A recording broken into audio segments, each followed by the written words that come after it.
मैं अपनी बेगुनाही का यकीन दिला रहा था, पर किसी ने भी मुझ पर भरोसा नहीं किया था और इस तरह पुलिस मुझे जेल में डाल दिया था। मुझे जेल में गए 3 दिन हो गए थे। भूख से मेरा बुरा हाल हो गया था, लेकिन किसी को मेरी फिक्र ही कहाँ थी। मैं खुद को काफी बेबस महसूस कर रहा था। मुझे वो दिन याद आया जब मेरी भाभी रोते हुए मेरे पास आई थी। मैं उस समय अपने कमरे में अपने कॉलेज के दोस्त से फोन पर बात कर रहा था। तभी भाभी मेरे कमरे में चली आई।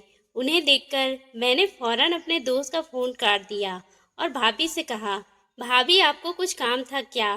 भाभी ने कमरे के अंदर से दरवाजे को बंद कर दी और फिर जोर जोर से चिल्लाने लगी। ये देखकर मैं घबरा गया था कि अचानक भाभी को क्या हुआ है। मुझे क्या पता था कि भाभी मेरे साथ कुछ ऐसा भी कर सकती है। जब थोड़ी देर के बाद भाई दरवाजा खोला तो भाभी भाई से कहने लगी, मुकेश तुम्हारे भाई ने मेरे साथ जो किया वह मैं बोल भी नहीं सकती। और वह रोने लगी। मैं भाभी को हैरान नजरों से देख रहा था। मुझे कुछ समझ नहीं आ रहा था कि भाभी मेरे साथ ऐसा क्यों कर रही है। मैंने तो भाभी को छुआ भी नहीं था और फिर वह रोए जा रही थी।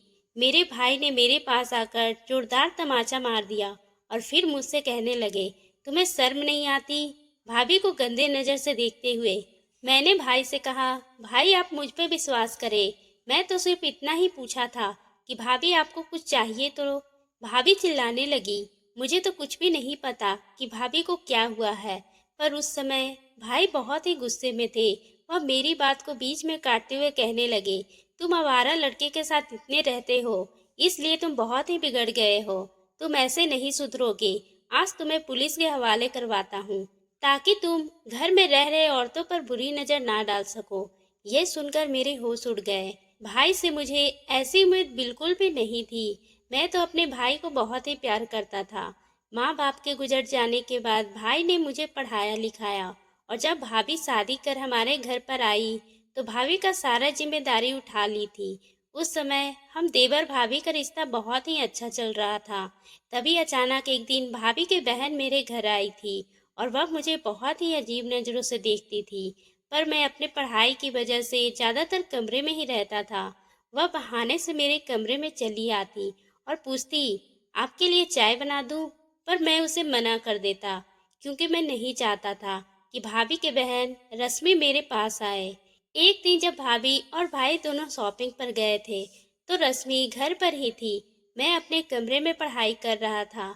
रश्मि मेरे कमरे में आकर कहने लगी, रवि तुम तो दिन भर पढ़ाई में ही लगे रहते हो। आज मेरा मन कर रहा है कि मैं बाहर जाकर कोई अच्छी सी फिल्म देखूं।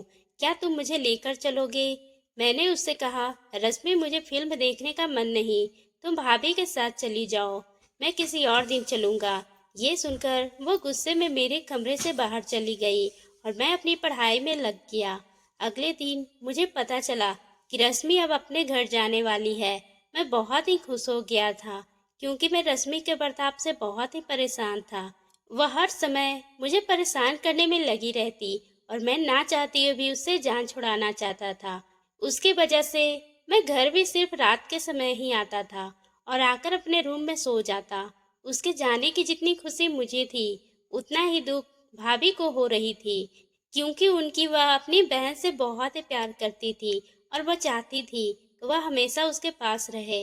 रश्मि कुछ समय के लिए हमारे घर आई थी और अचानक अपने घर जाने वाली थी। रश्मि के चले जाने के बाद भाभी का बर्ताव मेरे प्रति बहुत ही अजीब होता चला गया। मुझे कुछ समझ नहीं आता था कि वह क्यों मुझसे गुस्सा रहने लगी थी।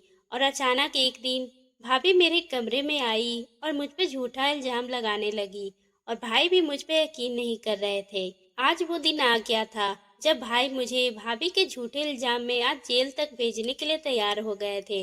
मैं तो रोता हुआ भाई के सामने हाथ जोड़कर कहने लगा, भाई मैं ऐसा कुछ भी नहीं किया, आप प्लीज मुझ पर यकीन करें। पर भाई तो बहुत ही ज्यादा गुस्से में थे और भाभी भी झूठ बोल रही थी और उन्होंने पुलिस को भी हमारे घर पे बुला लिया था। पुलिस मुझे पकड़कर पुलिस थाने ले गई।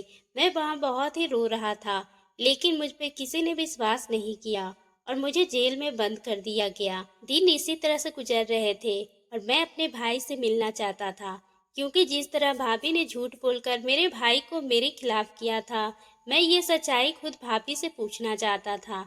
आखिर उन्होंने ऐसा मेरे साथ क्यों किया? 3 दिन बाद अचानक भाई मेरे सामने आकर खड़े हो गए और उनकी आंखों में आंसू थे। ये देखकर मेरे तो होश ही उड़ गए। मैंने कहा, भाई क्या हुआ है? आपको रो क्यों रहे हैं? घर पर सब ठीक तो है? भाई कहने लगे, मुझे माफ कर दो रवि। मैंने अपनी पत्नी की वजह से तुम पे यकीन नहीं किया और अपने भाई को जेल तक भिजवा दिया। हो सके तो तुम मुझे माफ कर देना। मैं भाई का हाथ पकड़कर कहा, भाई मुझे सच बताइए क्या हुआ है? भाई मायूस होकर कहने लगे, रवि तुम जब जेल आ गए थे तो मैं ज्यादातर उस घर से बाहर ही रहता था। एक दिन अचानक जब मैं अपने घर पहुंचा तो दरवाजा अंदर से बंद नहीं था और मैं सीधा अपने कमरे में चला गया। वहां तुम्हारी भाभी अपनी बहन से फोन पे बात कर रही थी। मैं किसी भी तरह रवि को डरा धमकाकर इस शादी के लिए मनवा लूंगी। मैं भी देखती हूँ कि वह कैसे शादी नहीं करता। अभी तो उसे 2-3 दिन के लिए ही जेल भेजी थी। उसकी अकल को ठिकाने ही आ गई होगी। अगर वह नहीं माना तो मैं उसे हमेशा के लिए उसे इस घर से बाहर कर दूंगी। ये सुनकर मुझे समझ आ गया था कि मेरी पत्नी ऐसा क्यों कर रही थी।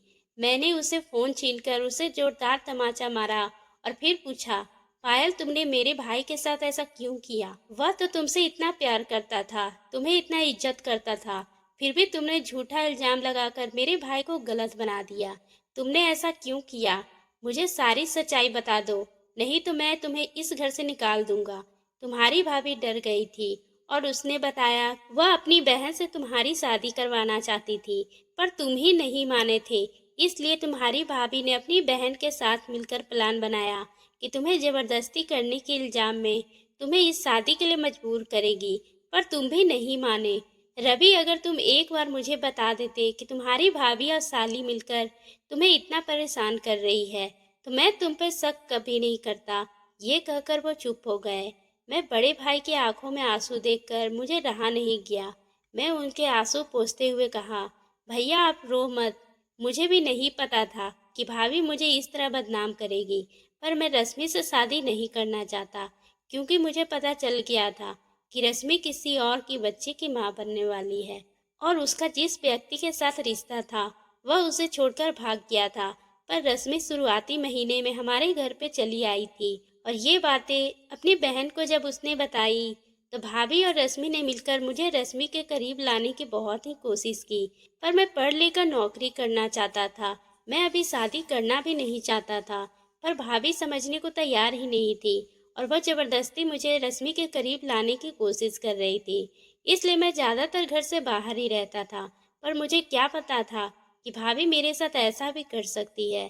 भाई ने मेरी बातें सुनकर मुझे वापस अपने घर पर लेकर चले गए। मेरे सामने मेरी भाभी चुपचाप खड़ी थी और उनके आंखों में आंसू थे, पर मैं भाभी से नाराज नहीं था। मुझे पहले से ही भाभी और रश्मि की सच्चाई पता थी क्योंकि मैंने उनकी बातें एक दिन सुन ली थी। पर मैं ये बातें किसी को बताकर उनकी बदनामी नहीं करना चाहता था, इसलिए मैंने आज तक किसी को भी ये बातें नहीं बताई थी।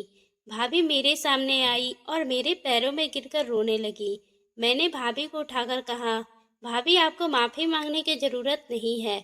मैं जानता हूँ आप अपनी बहन को लेकर मजबूर थी, पर ये सब तरीके आजमाकर आपने बहुत ही गलत किया है। आप एक बार अगर भाई को ये सारी सच्चाई बता देती तो मुझ पर आपसे जबरदस्ती का इल्जाम नहीं लगता और मैं भी अपने भाई की नज़रों में नहीं गिरता। पर मुझे यकीन था कि एक न एक दिन मुझे इंसाफ जरूर मिलेगा। भाभी अपने बैग को लेकर घर से जाने लगी। मैंने कहा, आप कहाँ जा रही हो भाभी? तो भैया कहने लगे, इसे घर से निकाल दिया है और ये अब अपने मायके में रहेगी। मैं अब अपनी पत्नी को तलाक देना चाहता हूँ। इसकी वजह से मैंने अपने भाई को जेल भेज दिया। मैंने भाई से कहा, भाई भाभी को माफ कर दे, ये अपनी बहन के प्यार की वजह से ऐसे कदम उठाई। पर भाई ने भाभी को जाने के लिए कह दिया तो भाभी बाहर के दरवाजे तक चली गई। मैं अपने भाई और भाभी के रिश्ते को इस तरह टूटते हुए नहीं देख सकता था।